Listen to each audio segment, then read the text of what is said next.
Ito naman, usapang GT Bike Park Marikina. Paano nga ba nagsimula yung GT Bike Park Marikina? Paano nga ba nagsimula to? Yung GT una, Bike Park?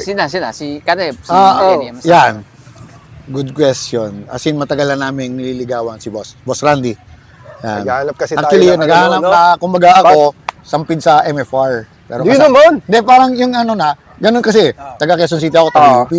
So, wala akong mabata, since nagma-mountain bike ako, napunta ako sa Animal Trail. So, nakita ko sila na, Paninitan pala. Okay lang. Okay lang. okay lang. Pwede ba Gusto tayo mo- mag-change location? Pwede naman.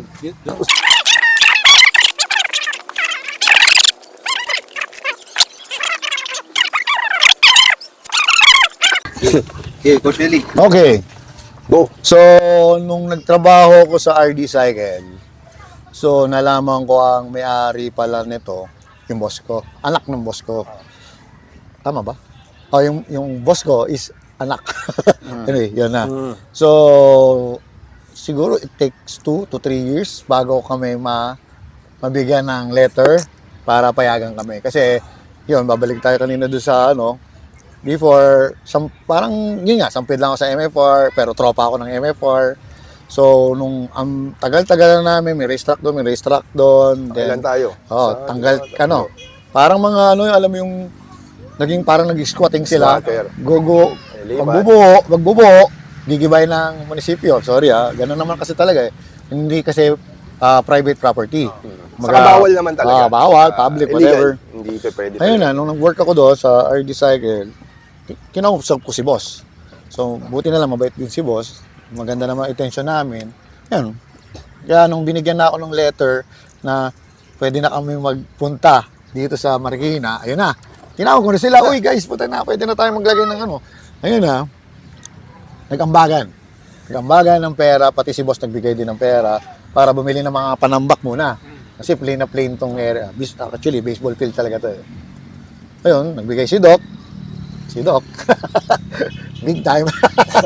So, Si Doc. the rest of the Mariqueños, na mga naga rito, nag-ambagan para magbigay din sa mga pondo or sa lupa. Ayun na, kaya nabuo na natin tong GT Bike Park. Pati yung mga nagpupunta din. Yung buong Nagpupunta. bisita dati. Kaya ang Kahit hindi inano taga ko rito, Marikina, nagbibigay sabi din ko sila. sinabi ko kay boss, hindi namin para pagkakitaan.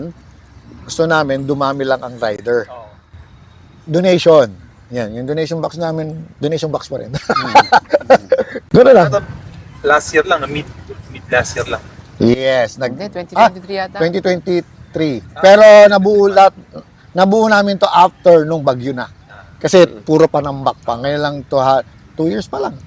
Magti 3 years. 80s, di ba? Magti 3 years na palang maayos. Ito yung pinakamaayos na. Ito na.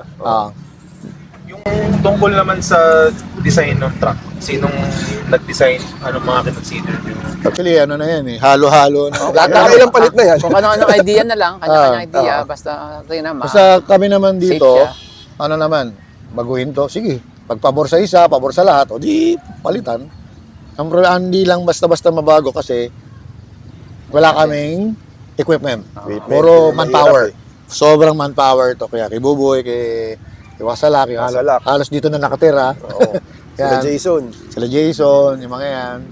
Yung ano naman Sila dito, yung Harold. contribution naman dito, hindi naman necessarily pera, ano. Oo. Yung ano lang, tumulong Sa kang loob, magpala, katulong. Yes. tumulong kang magbuhat ng ano, yun, malaking Yes. tulong na yun para sa ano. Bukod sa ano natin, para sa inyo rin, no, parang yung ano natin, slogan doon, no dig, no ride. Yeah, ganun lang. Ganun kasimple. Ganun kasimple. Kasi kung dadayo ka sa isang lugar at parang dating mo rockstar na, ang gaganda ng hindi ba, ako sa tagal ko lang nagbabike, maganda rin, pumunta ka sa isang park, maghahanap ka ng pwede kang tumulong sa kanila. Ang magwalis-walis man lang, or kung nakikita mo nag-aayos, tulong ka. Yan ang basic. Kasi minsan, yun ang nakakalimutan ng ibang rider na pag dumaan tayo sa ibang lugar, gusto lang maglaro ng maglaro. Di ba? Or, okay maglaro. Yung, sige, meron na nga donation box dyan, magbigay man lang kayo kahit 20 pesos. Guys, thank you. Yun. Yun lang kailangan kasi, ang mahirap pag nag-aangasan. Yun, di ba? Actually, yan ang ano talaga natin yung ang angas naman nito. Parang sobrang laksa pagpunta rito. ang pangit ng gawa nila, walis na tayo. Parang Napintasan pa eh, no? Oo, napintasan pa. Hindi na tumulong, namintas pa. Ano lang yan, para exaggerated lang. Pero yun ang iwasan lang. Maraming salamat sa BCT Animal Health for sponsoring this episode. Kung kailangan nyo ng tulong sa livestock o mga manok panabong, i-message nyo lang sila sa Facebook. Let's go! Ito naman, para sa mga gustong bumisita dito, kahit anong bike ba, welcome. Yes, nakita mo nga, may Japanese bike. Basta may helmet. Ang mahigpit lang kami rito, yung sa helmet. Helmet. Ito naman, donation. Kumbaga, sige, ride kayo dyan. Ang iniwasan talaga natin, disgrasya. Grasya. Hindi namin, ayaw namin managot basta-basta.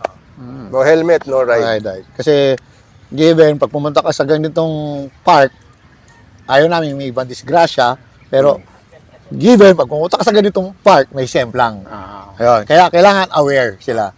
Yun. Hindi lang helmets. Kung mas maganda Oh, yung may, mga proper ano, gears na kung meron kayo, dala na rin po kayo. Kasi since nakikita nila mas sa internet, kaya na nilang, Saka kailangan. wala namang bayad. Walang bayad. Sa ang kinaganda dito, ang daming pwedeng magturo dito. Yes. Sila coach. Andito yung mga MFR. Maraming magtuturo to, magagalit pa sa'yo. Magagalit Marami. pag sa'yo kung anong ginagawa mo. Maraming pwedeng magturo dito dami. na coach. Kasi madalas naman din dito sila doc. Dito, sila may mga dirt coach, jump. Kung yung gusto mga- mag-dirt jump, yun. Ito naman, ano yung kalimitang napapansin nyo sa ano? Kunyari, kasi hindi mo rin masabi na madali siya. Iba, nabibigla rin sa ganyan. Lalo pag galing Yes, dito. actually, mukha lang siya madali. Parang pump track din lang yan, mukha siya madali. Mukha lang siya madali. Nakakapagod siya. Ano yung kalimitan na nagiging challenge sa mga first time lumalaro sa ganitong klase? Ayan, yung una Ah, yan. ito. Tsaka ano bang Yung step pwede up. nilang ano? At least handa sila kahit paano pag napasala. Yung, ano, Sige coach. sige, ikaw muna. Sa akin, bago sumali, kailangan, syempre, training. Proper training, practice. Hindi ba pwedeng pupunta ka dito, hindi ka napag-track read, or Hindi siya parang hindi mo swimming pool na parang nasubukan. pwede kang Oo, kailangan tumalon talaga lang. ng practice. Palagi naman yan. Kailangan talagang matinding pag-iensayo. No? Hindi ka pwede dito sa tracks na to na karera na, saka mo pa lang hindi. Kailangan mag-practice ka din muna. Or doon naman sa mga ibang medyo advanced na, track read. track read. O, parang pa rin? lalakarin mo siya para makita mo kung paano gagawin mo. Pero doon sa mga beginners, kailangan practice talaga. Hindi pa pwedeng on the race day, doon ka lang sasali, doon ka lang pupunta Or, dito. Hindi, kasi pwede ka Suicide. ma-aksidente. Practice talaga. Hindi natin, hindi mo masasabi. Di ba, Doc? Kahit sabi ko nga ako, sample ko na nga ako. Sumemplang na ako yan sa finals, di ba? Nung nakaraan. So yun yung maganda example. No? Focus ka dapat. Yes. No? Focus ka kasi masyado early celebration ako nun eh. Oo. So parang relax na, ako na to. Kaya lang, yun nga, Ganun. error pa rin, di ba? So, itong unang jump na to, ganito, speed talaga yan kasi karera to eh. Pag hindi mo alam yan, tirahin o paano i-handle Execute. yung bike mo, talagang gugulo nga dyan. Pag awkward ka dyan, nabagsak, mag-wobble ka, may kasunod na agad eh. So, kailangan ready ka. Ayun, kaya kailangan practicing mo pa rin. Hindi siya madali, nakikita parang dali lang ito. Hindi. Yes, kasi yung iba tingin madali. Oo. Kaya nga ang ginagawa ko sa mga iba, gulungan muna ng wala mo ng Oo, jam. wala muna. Tapos Feel ang mo lang. pag nagugulungan naman nila ng matino, ang reklamo nila ng pangalawa, nakakapagod. Kasi Nakakapagod naman akala talaga mo eh. maigsi Diba? ito. Oo, nakapagod siya. Kapagod yan. Pagod. Kapagod. Yan. Rolling, tapos yung sprint, yan ang pinakaano dyan, nakakapagod. Mabilis na mabilis. Bagal muna, bilis. Hanggang sa... Pwede mo na i-jump, tapos Yes. yung mag-sprint ka. Ito lang, pag nag-sprint ka rito sa unang ilang meters na to, tapos jump ka pa, ang dami pang intindihin. Dapat may dala kang siguro mga 1 galong tubig. Nakakapagod. Sa race din, kagaya nung kinikwento kanina ni Doc, sa karera, hindi mo masasabing ikaw na eh. Oo. Pag hindi sa'yo, hindi sa'yo. Kahit gaano ka nag-practice, minsan... Bilog ang bilog. Yes.